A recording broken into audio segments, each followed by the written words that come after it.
Frères et sœurs, dans cette année 2023, je vous retrouve.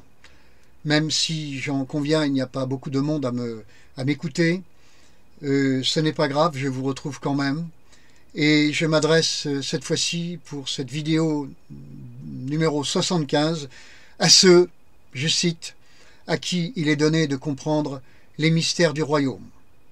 À ceux à qui il est donné de comprendre les mystères du royaume. Vous avez cette mention, entre autres, de la part du Seigneur, en l'évangile de Matthieu, au chapitre 13 et au verset 11. Donc, je ne m'adresse pas, je le dis sans embâge, à n'importe quel enfant de Dieu, mais à ceux à qui il est donné de comprendre les mystères du royaume. Ceux-là, ils se sont approchés du Seigneur. Ils ont voulu comprendre les mystères du royaume. Alors, je vais essayer de vous expliquer ce qui va se passer pour préparer la France et d'ailleurs aussi l'Europe au retour de Jésus-Christ. Rien moins que cela. Dans la vidéo précédente, la 74, je vous ai dit que 2023 et déjà 2022 l'amorçait, il y aurait l'ébranlement de ce qui est fort. Et ça va se poursuivre. Ce processus va s'inscrire sur une série d'années, pas seulement 2023, peut-être cette décennie, sûrement, dans laquelle nous nous trouvons. En 2022, on peut dire qu'un signe nous a été donné, sans vouloir paraphraser le prophète Ésaïe. Ce signe, c'est celui du déroulement du conflit Russie-Ukraine. Nous avons vu que la Russie a eu confiance dans la masse, mais que l'Ukraine a, elle, plutôt joué la carte de la furtivité, de l'insaisissabilité. Cette dichotomie entre deux façons d'être va se retrouver dans le peuple de Dieu pour les défis à venir, frères et sœurs. Il y aura en effet de plus en plus ce que j'appellerais l'Église figée, qui ne raisonne qu'en termes de contingentement et de masse et de représentativité devant l'État. Il faut exister devant l'État. Il y aura aussi l'Église prophétique qui sera furtive. Je dirais que soudain, elle sera là où on ne l'attend pas. S'il y a un chapitre dans la Bible qui peut parler de furtivité et d'un Dieu furtif, c'est sans doute le chapitre 5 du Cantique des Cantiques. Oui, ce chapitre est celui, je crois, de la furtivité, et on le voit dans les versets 4 et 6 en particulier, mais je vous en prie, lisez tout ce chapitre.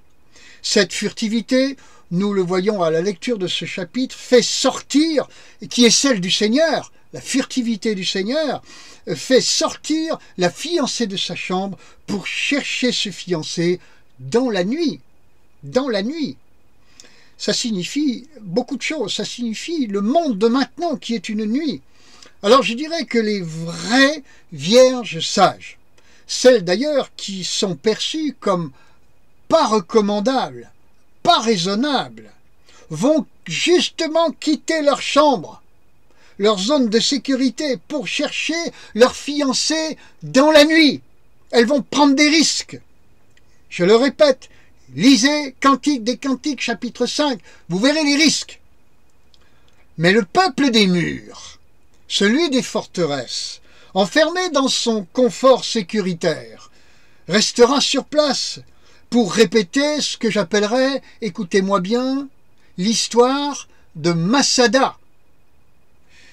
Vous savez, c'est l'histoire de cette forteresse qui était imprenable, mais qui fut prise tout de même.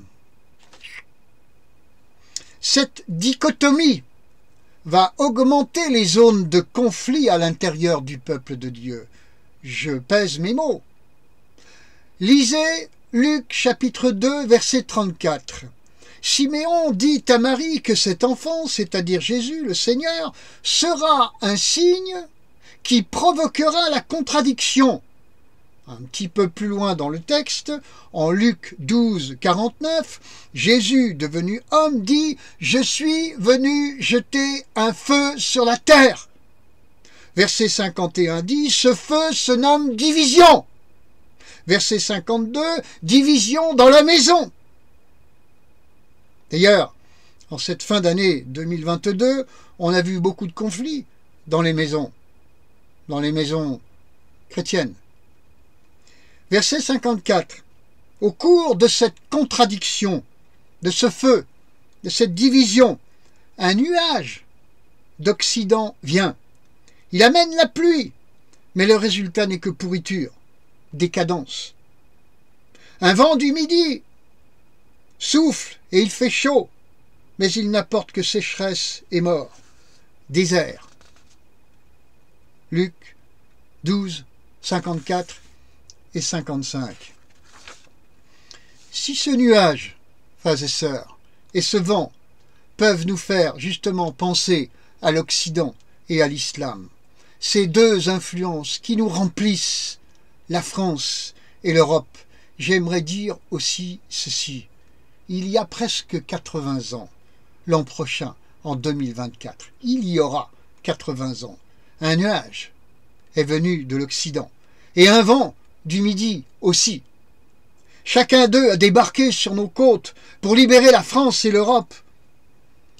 Ce qui s'était fait militairement à cette époque-là, avec ce double débarquement à l'ouest et au sud, va se faire à nouveau, mais spirituellement cette fois-ci. À l'ouest, là même où les ancêtres avaient débarqué, les fils et les filles de l'ouest, qui ne parlent pas nécessairement français, mais anglais, reviendront. Ils seront beaux, ces gens-là, mes amis. Ils seront comme des héros, graciles comme des colombes. Ils ne seront pas décadents, eux. Ils seront purifiés par l'Esprit de Dieu, qui est en train de les purifier maintenant. Ils seront remplis de l'Esprit de Dieu et de sa guérison qu'ils apporteront.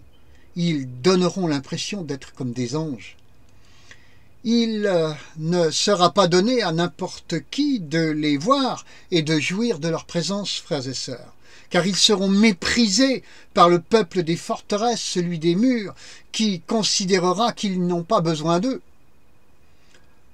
Frères et sœurs, au sud, Marseille n'a pas une bonne image et pas non plus les villes environnantes, mais parmi les Méditerranéens et les Noirs, Dieu va susciter une foule de gens extraordinaires, extraordinairement ouins, des hommes et des femmes aux cœurs extraordinaires, à qui le Seigneur leur dira « Va guérir la France, aime les enfants de Clovis, guéris les Blancs, prends-les dans tes bras, pleure avec eux, ris avec eux, ne pensez plus au passé. » Dieu a une armée en Afrique, une armée africaine.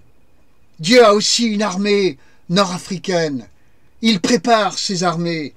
Des Noirs vont venir guérir des Blancs, des Arabes chrétiens et des Kabyles vont venir le faire aussi.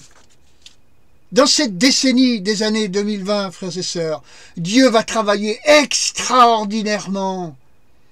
Un feu de lui va brûler l'inutile, mais un feu de lui va aussi guérir de ces nombreux chrétiens français et européens qu'il reste encore. Des gens du monde anglophone vont le faire, des gens du monde méditerranéen, oriental, africain vont le faire aussi. On a vu autrefois, dans un passé encore récent, on a vu des Américains dans des rencontres dites d'onction obtenir de chrétiens français et des chrétiennes, des braves chrétiennes, des chèques de 1 000 € tant ça insistait sur les offrandes, tant ces derniers et ces dernières se montraient naïfs et naïves. On les a vus, ces envoyés, nous dire qu'avant eux, il ne s'était rien passé, mais que désormais, avec eux, c'était l'arrivée du réveil. On en a vu aussi les mêmes venir d'Afrique dans le seul but de se réaliser et de se remplir les poches, voire de se venger des Blancs. Dieu a vu surtout tout cela et jugera, frères et sœurs. Mais cette fois, cette fois, je ne vous parle pas des mêmes personnes. Je vous parle de gens purifiés, authentiques, préparés donc, et envoyés de Dieu vraiment. La manifestation désintéressée de leurs cœurs authentiques dégagera un parfum de paix et de repos chez eux, et chez ceux qui les approcheront pour être bénis et guéris. Ils ne seront là ni pour l'argent, ni pour la gloire. Les pharisiens, ceci étant dit, de l'Église figée, celle des forteresses, avertiront leur foule contre ces envoyés.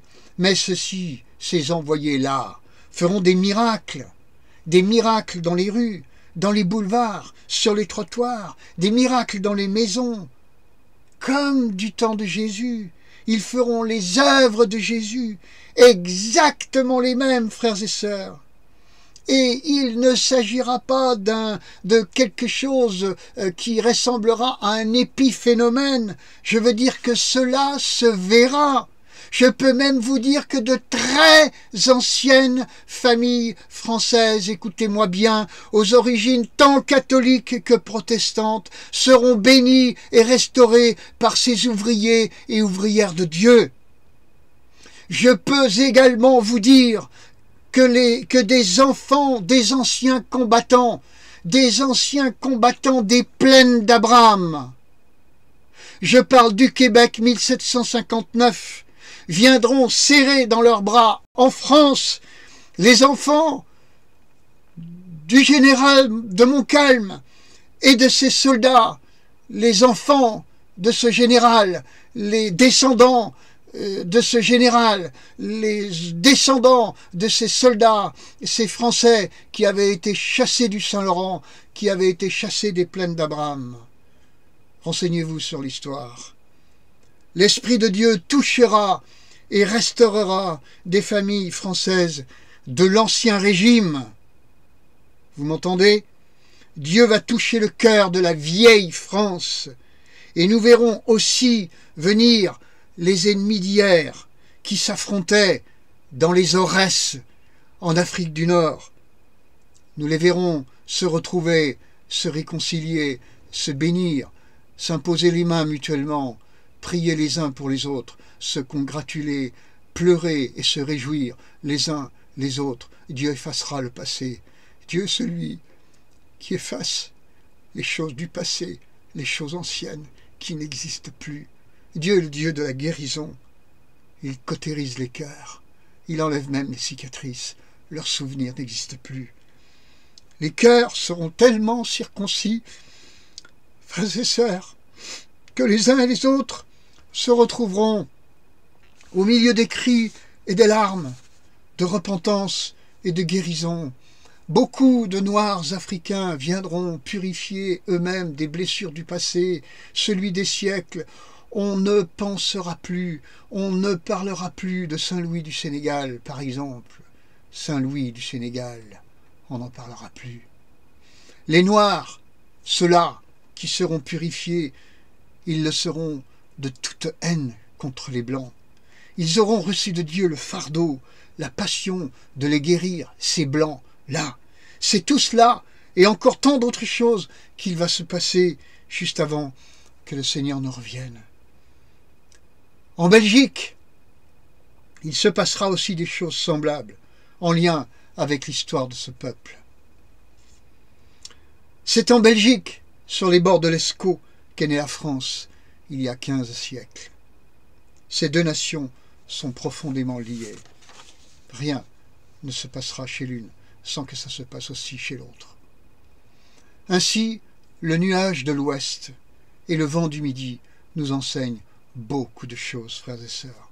Ils nous enseignent que ce nuage et ce vent nous apportèrent et nous apportent encore pourriture et sécheresse, deux calamités spirituelles. Mais, comme en 1944, la France a été libérée par un double débarquement. Elle le sera encore par un autre double débarquement spirituel, qui cette fois-ci travaillera à ressusciter profondément le cœur de la France et des Français, et par là même des pays qui sont autour, et donc de l'Europe. C'est cela le message de Luc chapitre 12, versets 54 et 55. Et au final, frères et sœurs, là, précisément, où le péché a abondé, la grâce va surabonder. Romains chapitre 5, verset 20. Dans ce verset, ce mot, là, signifie des personnes, des péchés, des lieux précis. Là où le péché a abondé, là précisément, dans ces lieux, concernant ces personnes, à propos de bien des choses, la grâce va surabonder. Jamais on ne reste sur du négatif. Jamais on ne reste sur le soir. Toujours on passe au matin. Après le soir vient le matin. Après l'abondance du péché qui est réelle, vient la surabondance de la grâce qui est tellement encore plus réelle.